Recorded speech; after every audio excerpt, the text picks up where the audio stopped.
Congressional lines contested, the state's highest court hearing a case that could bring a change to the district lines. Hear from an expert on if this change could come in time to impact next major elections, which are next fall. Welcome and hello to Empire State Weekly. I'm John Gray in Albany. The State Court of Appeals heard arguments this week in a case to determine whether or not there should be a new congressional map for the 2024 general election. This case was brought forward by Democrats who want the Independent Redistricting Committee to redraw the current congressional districts that were designed by a special master just last year. Republicans flipped 4 seats after that map was implemented, which helped them gain the majority in the House. Democrats argue that those congressional maps were only meant to be temporary and last a single year. Republicans, they disagree. They argue the new districts make New York more competitive come election season. The lines that the special master drew last year gave New York more competitive districts, 9, than in any other state in the nation. Competitive districts are a way to reduce political polarization. Joining us now to give additional insight into the ongoing redistricting process, Jeff Weiss. He's an adjunct professor and senior fellow at New York Law School. Jeff, thank you for joining us all the way from Santa Fe. How are you today? Great to be with you. Only in Santa Fe for a day or two. Gotcha. And back to New York. For those who their eyes glaze over when they hear the word redistricting, explain exactly what it is. You're basically having, does the census change, the numbers change, and you have to sort of shift the map? Is that what happens? Every 10 years, the census is taken, and those numbers provide the populations for every street, every block in the state. The Census Bureau reports that data to New York, which then is required to redraw state legislative and congressional district boundaries after the census. Same thing goes for counties, towns, cities, any government legislature that elects members based on districts has to reflect the population numbers. It's called fair or equal representation. One person, one vote. Now, sometimes it feels, and I'm going to be a smart aleck when I say this, that New York politicians could screw up a one-car funeral procession. But they take this issue, and it's been a mess, I mean, for lack of a better term. Walk us through it, because it seems like they drew the lines, and then they were looked at and said, you guys, you can't do it this way. What happened there? Well, up until 2014, the state assembly, the Senate, and the governor would negotiate out new lines for the legislature and the Congress. Beginning in 2014, after the voters approved a constitutional amendment, an advisory commission, it's called the Independent Redistricting Commission, was created. And that body of 10 members appointed by the legislative leaders is tasked with recommending legislative maps to the legislature in Albany to accept or reject. The commission can submit a first set of maps. If that's rejected, a second set of maps. And if that's rejected, on the third go around, the legislature could draw a map of its own. But what happened was in 2022, after the first set of maps were submitted to the Assembly and the Senate and were rejected, at that point, the commission imploded. It failed to get back together again. And as a result, a second set of maps was not sent to the legislature. The legislature at that point took it upon itself to draw the maps. It was a challenge that the maps were drawn to favor Democrats, drawn by the Democrats who control the Assembly and the Senate. So the courts eventually rejected the Senate map, the Assembly map, and the congressional map. And where we are today is looking at an effort by a group of voters, Democratic voters, to direct the commission to pick up where it left off and to send a second set of maps to the legislature and to look at the map that was created last year by the courts for use in 2022 as no longer valid. So the Democratic litigants in this case before the Court of Appeals are trying to get a new congressional map drawn for the 2024 and subsequent elections through 2030 when the next census is taken. Is the system flawed? Because if somebody has a D or an R in front of their name, they're going to want to draw maps that favor their party or their candidate. Do you need people who have just no dog in this fight to come in and look and try to do it fairly, or is that what the commission was supposed to do? Well, the commission was supposed to try to do that. It had 4 Democrats, 4 Republicans, and 2 independents, not aligned with either the Democratic or Republican Party, but eventually siding 1 independent with the Democrats and 1 independent with the Republicans. So we had a 5-5 commission divided down the middle. And when push came to shove on a congressional map, because New York lost 1 congressional district after the 2030 census, and now given the high stakes of having a 5-seat majority in the U.S. House of Representatives, every seat a party can pick up or need to defend matters as to who controls the House of Representatives after next year's election. So New York is one of several states undergoing litigation, trying to fight for that last seat that the Democrats, Republicans are both looking to win or lose. I'm glad you brought that up because New York's such a blue state. When it comes to like voting for a president, you kind of, you don't see a lot of presidential ads run here because it's generally going to go for the Democratic candidate in this state, because especially with New York City. But with this issue, this has national implications, right? I mean, the whole country is money and influence coming in from the outside trying to work this thing in a way that, because those seats are so critical? Well, my understanding is that both political parties are helping fund this litigation. We see the same thing happening in Louisiana, in Florida, Alabama, North Carolina, South Carolina, Wisconsin. So this is happening in several states where there are battles over the congressional maps that, based on how they fall out, what the maps look like next year going into the election, can give either party an advantage in trying to win their majority nationally. Do we have any clue how the courts are going to rule on this? Or do they tip their hand at all? Sometimes the way they ask questions or look at things? Yeah. It's hard to read tea leaves, but the State Court of Appeals had a final hearing on this challenge on Wednesday. The hearing was held in Buffalo. Of the 7 judges, 3 of them very firmly oppose revisiting a new congressional map. And then 4 other judges, it's a bit of a wild card. The new chief judge, Rowan Wilson, dissented in last year's challenge. He believed that the legislature should draw the maps, not the courts. Now, Judge Wilson is the chief judge. And he was joined during the debate by at least 3 other judges who were sympathetic.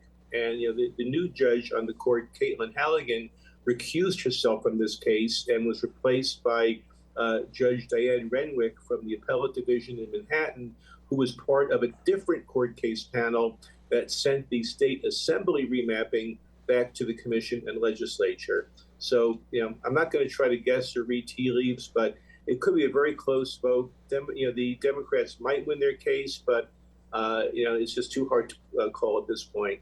Probably last question. You need to get this done, though, right? I mean, I know the presidential election, next election seems like, we just had one, so it's a year away, but this stuff creeps up on you fast, doesn't it? To redo maps and things, if they're going to do that, they need to get this sort of sorted out, I'm guessing, early in 2024. We're about 90 days away or so from the start of the 2024 spring primary petitioning for Congress. Petitioning should get underway on or about February 28th or March 1st. That means that if the court does order the commission and the legislature to go back to work on a congressional map, then that map needs to be in place by early February, meaning that if the court hands down a decision by mid-December, that gives the commission and the legislature about a month and a half to get a new map in place. All right, we'll have to leave it there. Jeff Weiss with the New York Law. Thank you for coming on. Enjoy that conference. Safe travels back here to the beautiful New York State. We'll talk to you soon. New York State recommendations could change the way high school graduation could work. When we come back, we'll hear from the State Teachers Union on their reaction to changes aimed at increasing student opportunities to graduate. If you got a comment or story idea, please let us know about it. You can email us at news@news10.com. You can also reach out on X, formerly known as Twitter. We're at WTEN.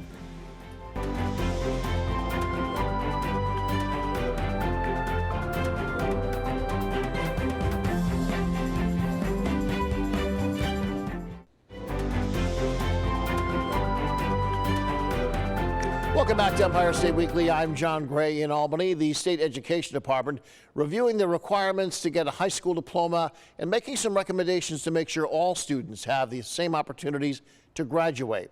One of the report's key recommendations would change how New York's diplomas even work.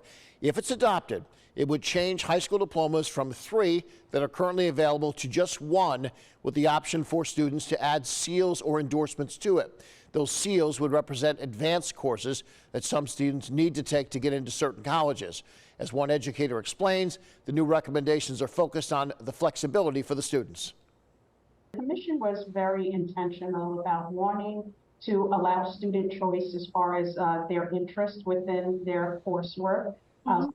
People to pursue paths that they were very passionate about. If I have a student who has test anxiety, I don't want to just limit that student's ability to have other ways of showing their talents, their intellect, the way that they absorb learning and demonstrate learning.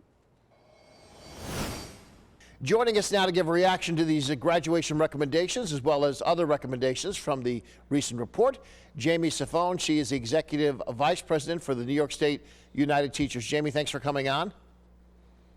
Thank you. Good morning. For those who just sort of are new to this issue, why were they, it was a blue panel issue, a group, I believe. Why were they studying this at all? What was the issue that they wanted to do? Is it graduation rates, they want to get them up, or is it something broader than that? So I think it's definitely broader than that. The New York State Board of Regents really reflected on what it means to be a New York State graduate. What does it mean to receive a New York State high school diploma? And I think that was the beginning of the conversation about reflecting on, does our current practice really reflect how students are going to be thriving in the real world these days, and what skills and strategies and attributes they need as they go forward into life readiness. So whether it be high school, college after high school, or the workforce, whatever those next steps are, we know that the landscape has kind of changed in what we're looking for students to be able to know and do. Now, for the old folks watching who want to scream, "Get off my lawn," the next thing they would say is, I look at this and I think, oh, here they go. They're dumbing down things because the students aren't smart enough or they're not doing well enough, and rather than raise the bar, they're lowering the bar because we're changing things. Are they getting rid of regents? Is that part of this? And what do you say to that issue of that it's not asking students to bring up their game or teachers to bring up their game, but lowering the bar? So let's take those two questions kind of separate and apart from one another. So no, we're not getting rid of the regents. The New York State Education Department is not saying that we should not have any regents. The recognition is that the regents are an appropriate way, and one appropriate way, for students to demonstrate their knowledge and skills, but that we understand that students are diverse and unique and come from a variety of backgrounds and show their learning in multiple ways. So there's other options. We're broadening the ways in which students can show what they know, essentially. Now, the lowering of standards is anything but. So we look at some of the proposed ways in which we are going to add to the regents to be able to students to show what they know. And we're looking at things like performance-based assessments. Those are things like capstone projects where students are looking and solving real-world problems and justifying their reasoning in front of sometimes community members, board members. And so when we talk about true understanding and we have students learning by doing, that is just as rigorous as, again, the regents, which is only one way of assess. So what's being proposed is that we're not lowering any kind of standards. We have the New York State Next Generation Learning Standards. And so we're keeping to those. We're just opening those lanes in which students can feel comfortable to show what they know. And the regents is just one way. There are other ways to do that. It feels also like colleges are changing as well, where they're, my first reaction when I saw the report is, what about the colleges? Where are they on this? But the colleges are they're getting away from just looking at GPAs as well, aren't they? They're looking at broader things with a student before they admit them when they get that pool of candidates. Speak to that a little bit. So these other ways of educating beyond just having a good Regents score, that also plays a role. Yeah, students and people in general are so much more than just one number of measurement, right? And so this is a really exciting time because we're looking at individuals as more of a whole and not just the way they perform on one high stakes assessment. So yeah, colleges are looking for different things. The workforce are looking for different things. And those constant communication with those stakeholders, thinking about what are they looking for, right? We know that even our communication styles have changed, right? One of the qualities of a next generation learner is to be able to communicate to diverse audiences in a variety of ways. So that's one example. We also know that the workforce and our higher ed partners, they're looking for students and children and young adults that can problem solve. They can be creative. They can critically think about problems and find ways to solve them. These are the skills that are needed now as we are in the 21st century. So because life has changed, we really need to reflect on the way we are kind of doing school and assessing our students. And I think that's the point at which we're at right now. I know these are recommendations. Do you think a lot of them will be taken up? And does the lawmakers have to get involved in this and pass bills, or is this something that can be implemented, from executive levels, if you know what I'm saying? Yeah, so I have really high hopes. I mean, there's a really good plan. The Blue Ribbon Commission really did propose some really great changes. We've gotten a lot of good feedback. At the NYSET level, we did have our More Teaching, Less Testing task force, which is aligned with a potential legislation by Jamal Bowman, the More Teaching, Less Testing Act. So there's a few different things happening on that landscape. Yeah, one of my favorite teachers way back, in the 1800s when I was in school, would set a limit on homework and testing, and we always appreciate that at students because at some point your brain can get fried and get overworked, and it seems like teaching is changing in terms of that, where it's not just test taking anymore. Yeah, I mean, as teacher, and I don't want to say that we're throwing out testing or assessments, right? As teachers, we are assessing students all the time. We're looking at their work, we're conferring with them, we're monitoring their progress toward the standards and the skills that they're acquiring. But it's these high stakes assessments that are, again, just labeling our students with just as a number. And we're looking for a more holistic approach to individuals that are going to be the next generation of our society. So I think it is really time to reflect on what we want our graduates to leave with. Last 20 seconds, is something that could happen quickly, Jamie, or might because it's New York State and things always seem to take longer here, is this like a year or two out? Well, I think this is going to take a little bit of time. There's a lot that goes into this, a lot of shifting practice, a lot of shifting mindsets around testing because they have been so prevalent, these high stakes assessments. So I think it is going to take some time, but like anything that we want to do well, taking time to think through it and really invest in having conversations and engaging both educators and, again, the community, I think it's worth the time. All right, we'll have to leave it there. Jamie Safone, Executive Vice President, NYSET, thanks for coming on this week. We appreciate it. Thanks so much. And have a wonderful Thanksgiving, by the way. You as well. Well, New York's major rail service seeing interruptions because of poor infrastructure. When we come back, we'll see the cause of the most recent interruption and the call from rail advocates to state regulators. If you have a comment or story idea, please tell us about it. You can email us at news@news10.com. You can also find us on X, which many of us still call Twitter, at WTEN.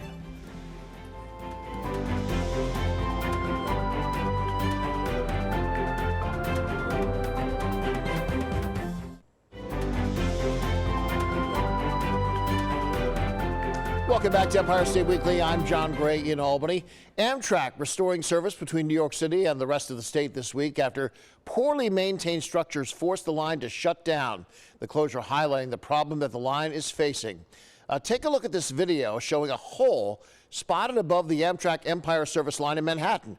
It's just one of many structural issues found in a parking garage located directly above that Amtrak line. Amtrak has limited oversight over what happens to buildings near the track. One expert believes that the most recent track closure is an example of why regulators need proactively to be looking for these infrastructure concerns. We need to encourage government to be more proactive in checking critical infrastructure and properties adjacent to critical infrastructure to make sure that there aren't possible disasters out there. This week, Governor Kathy Hochul signing the Clean Slate Act that would allow certain criminal records to be sealed years after a person is sentenced or released from prison. That's if the individual is not convicted of another additional criminal act. Now, the reasoning behind the Clean Slate Act is to help those former inmates get jobs after they're released and they stay clean. Oftentimes, employers will not even consider somebody who has a criminal record. The governor says the act will help the economy and keep some people from going back to prison.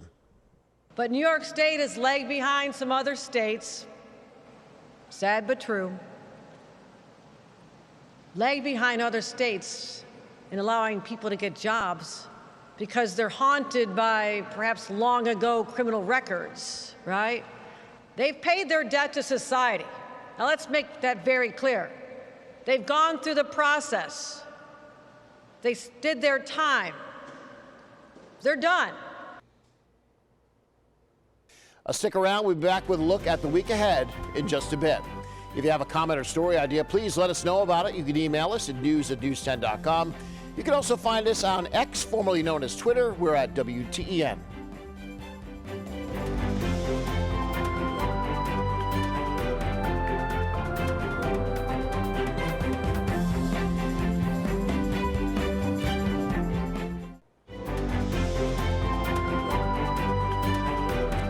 Finally, on Empire State Weekly, the year slowly coming to a close, and while we continue to keep an eye on the latest developments out of the Capitol, we're also keeping a watchful eye on the outlook for next year.